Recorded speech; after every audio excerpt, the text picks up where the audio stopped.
একসময় বিশ্ব ফুটবলের একচ্ছত্র শাসক ছিল ব্রাজিল। 5 বারের বিশ্ব চ্যাম্পিয়ন, অসংখ্য কিংবদন্তি আর সাম্বা ফুটবলের জাদুতে তারা ছিল বিশ্বের সবচেয়ে ভয়ঙ্কর দল। কিন্তু সময় কি বদলে যাচ্ছে? সাম্প্রতিক বছরগুলোতে বিশ্ব ফুটবলের মঞ্চে ব্রাজিলকে আর সেই পুরনো রূপে দেখা যাচ্ছে না। বিশ্বকাপে ধারাবাহিক হতাশা, বড় ম্যাচে ব্যর্থতা এবং শিরোপা খরার মধ্যে যখন দিশেহারা সেলেসাওরা, তখন উল্টো পথে হাঁটছে চিরপ্রতিদ্বন্দ্বী আর্জেন্টিনা।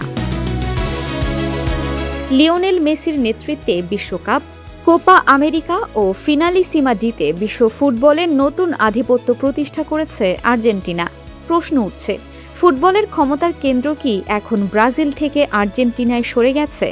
একদিকে 5টি বিশ্বকাপ নিয়ে এখনও ইতিহাসের সবচেয়ে সফল দল ব্রাজিল, অন্যদিকে বর্তমান বিশ্ব চ্যাম্পিয়ন আর্জেন্টিনা, যারা গেল কয়েক বছরে জিতেছে প্রায় সব বড় শিরোপা।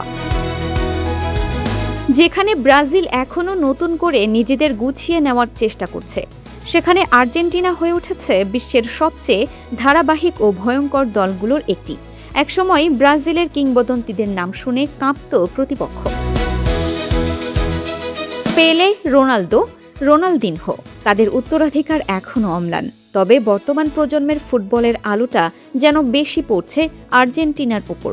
তবু ব্রাজিলকে কখনো শেষ বলে দেওয়ার সুযোগ নেই, কারণ ফুটবলের ইতিহাস বলে ব্রাজিল যতবার চাপে পড়েছে ততবারই আরও শক্তিশালী হয়ে ফিরেছে। কিন্তু এই মুহূর্তে বাস্তবতা একটাই, বিশ্বকাপ হাতে, কোপা আমেরিকার মুকুট মাথায়, আর বিশ্ব ফুটবলের শীর্ষে দাঁড়িয়ে আছে আর্জেন্টিনা। আর তাই এখন সবচেয়ে বড় প্রশ্ন, ফুটবলের নতুন রাজা কি সত্যি আর্জেন্টিনা, নাকি ব্রাজিলের প্রত্যাবর্তনের গল্প এখনও বাকি? আরিফিন ফারহা, দিনাজপুর টিভি।